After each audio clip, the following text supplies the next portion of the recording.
Hey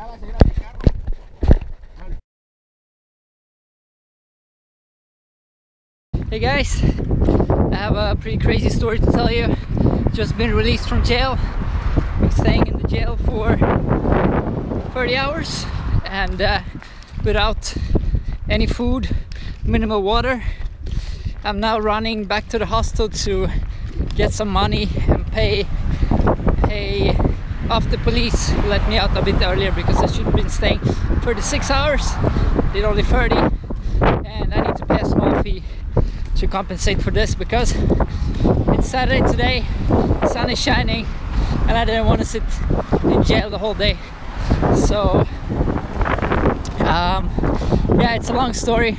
I will summarize it later for you guys, but I can say it like this: it's been pretty interesting. Alright guys, so I'm a free man again.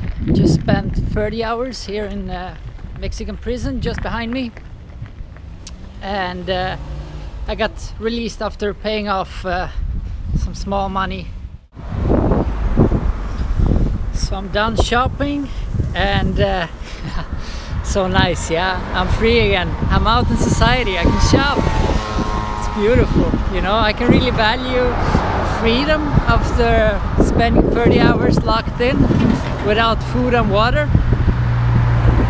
I can really enjoy some nice food and stuff like this. Now enjoy the beach, and it helped me getting my perspective back. Yep.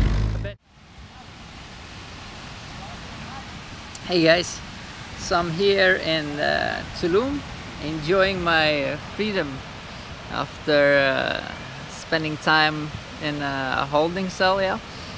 And I want to explain what happened. So 2 days ago I was running here on the beach. And further down there is ruins, and I entered them through the beach without paying the entrance before I thought they were open. And I was running all over the place, and one guard saw me, so he was shouting at me to come and talk to him. So I did, but he was very aggressive. I don't think they have really opened then. So yeah, I decided I was just gonna run away from this guy because he wasn't nice, yeah. So I was running towards the exit to run out of the place, and but then he had a walkie-talkie, so he called a lot of other people and they came, and yeah, eventually they caught me after me doing some rugby fints and finting like 3 people. Was running past 3 guards, testing their security a bit before they actually got to me. And one of the guards, he was a bit overweight and front heavy, so he was trying to catch me. He fell to the ground, face forward. I guess that made him a bit upset, because later when they caught me, he was accusing me for losing his phone, which I didn't believe that he did. But you know, locals, they take advantage of situations like this here. And yeah, so I had to wait for the police, and we had to go to the police station, and they kept me in the holding cell, and I had to negotiate with this guy who wanted his phone paid by me, yeah.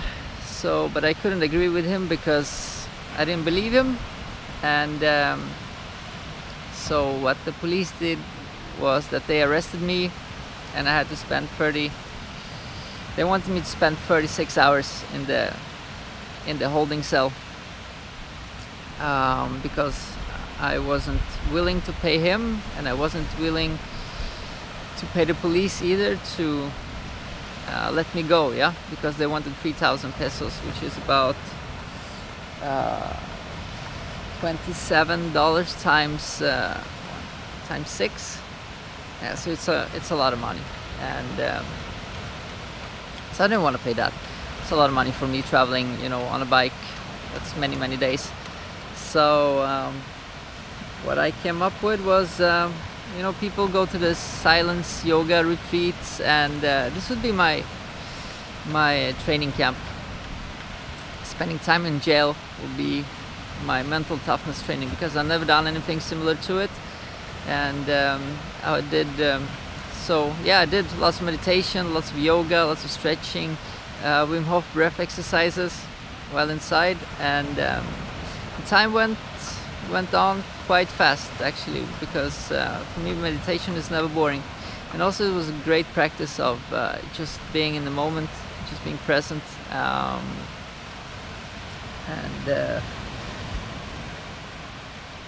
yeah, just accepting the situation, you know. That was good. It was good mental training for me, for sure. And I accepted it as this, and I made a mental challenge out of it, and I was ready to stay 36 hours. And after about 30 hours with almost no water and no food, they called me in to, well, it was the first time actually I could make a phone call or get online to tell other people what was going on. And because I asked them almost directly about the Swedish embassy, I wanted to call them and ask them about what's up with this, and are they allowed to do things like this. But the thing was they couldn't find the number, which is pretty funny when you have Google, you know. Google has all the information you need, especially if it's an embassy. Yeah. So I guess it's you know, the police here, it's a business. Yeah, they want you to pay your way out so they can use the money themselves and pay your salary, so just split them up between yourself. So it's I've been to many situations, or not too many, but in other countries as well with the police. Yeah, it's a business. Yeah. So anyway, after 30 hours I get to go inside this room and talk to the guys, and I show them my homepage, what I'm doing, you know, like I'm traveling, collecting summits, cycling and all this stuff. And so they give me a new deal for 900. They want me to buy my freedom back, and I managed to bargain with them, get it for 500. So I paid 500 pesos, which is about $27 US, I think, something like this, to save me the last 6 hours of jail time yesterday. 30 hours was enough without any food and water, and yeah, after a while you want to get out. So that was the deal we made. And so I get out and I run to the gas station and I buy myself some nuts and sneakers, and then this proves how much energy I have left. Yeah, I'm able to run in the middle of the day for a couple of kilometers back to my hostel without any problems at all, really, because I've been really energy, you know, inside the jail you don't consume energy, you just sit or lay down in one place and on the floor. And yeah, so I get the money and I come back to the prison and I pay them off, and I'm a free man. And yeah, some other details about the jail is that it was, you know, very simple. There was one toilet, you could get some water, you could shower. There was some other guys there, Mexican guys, who probably were drunk the evening before. They caught them and they brought them there by night, and they were nice. They were sharing the food, and they were quite nice people. Yeah, there was my first cell had lots of mosquitoes, so I changed this one to a darker one as well, so I could sleep. And yeah, you sleep on this hard floor, you know, it's like cement floor. And yeah, I guess your body, that was also part of the mental challenge, yeah, for this. So I never spent so much time in behind bars before, so that was an interesting challenge for me, and see how I dealt with it. And yeah, because it's all good mental training, really. For me in the future, I'm gonna have some tougher challenges ahead with bigger projects, colder conditions, and yeah, just tougher stuff really. So I need to toughen up and if I'm gonna do bigger things, I for sure cannot complain of sitting in jail, where it's actually quite comfortable. You're sitting down. The other things in the future I'm gonna do, it's all gonna be physically tough as well. It's gonna be movement and hard work. So yeah, that was my jail experience in Mexico. 30 hours in jail, and yeah, now I'm enjoying my freedom. Freedom has never felt better as today. It's quite a great day. I'm gonna jump on the bike and continue cycle the coastline in Mexico. Hey guys, right now I'm in Cancun, and I just wanted to talk a bit about the experience I got from prison and how I dealt with it, and yeah, just sharing some lessons with you guys. And one that is maybe the most important in this case is that you shouldn't run from guards, which I did. Yeah, just deal with them in the first case, and you can get away with a lot of things this way. And yeah, I was a bit overconfident, and maybe my ego was a bit too big in this case, and I was running. Anyway, if you get into trouble anyway, or you get inside a prison, you can always see it as a silence yoga retreat or something like this. You can make it work, because the true discomfort is when you crash with reality. If you can accept everything that happens and doing the best of every situation, that's the way to go, because that will help you to manage things in a more healthy way.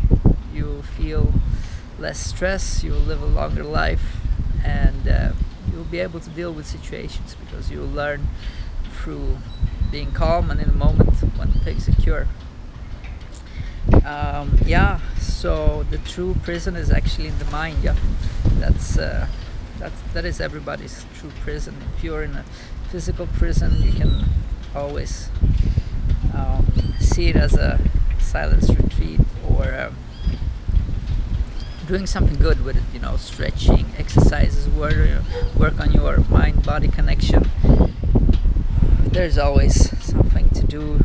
Breath exercises, Wim Hof breath exercises is a good idea. And yeah, look, for example, as a guy like Nelson Mandela. He spent like 27 years in prison, and he came out and became a leader and recognized person on the planet because of his beliefs, because of the way he didn't break in prison. He kept his beliefs, and because that was his reality. And that's why one of the reasons he's such an impressive person, because he overcome this such a long time. Yeah. So yeah, in general in life, your beliefs are really important. What you believe in will become your reality. And for me, in prison, I dealt with it wasn't a prison, it was like a holding cell, really. You know, there's a big difference between a real Mexican prison and a holding cell, really. So, but yeah, of course I wanted to get out, but I was focusing on other things, using the opportunity, being locked up.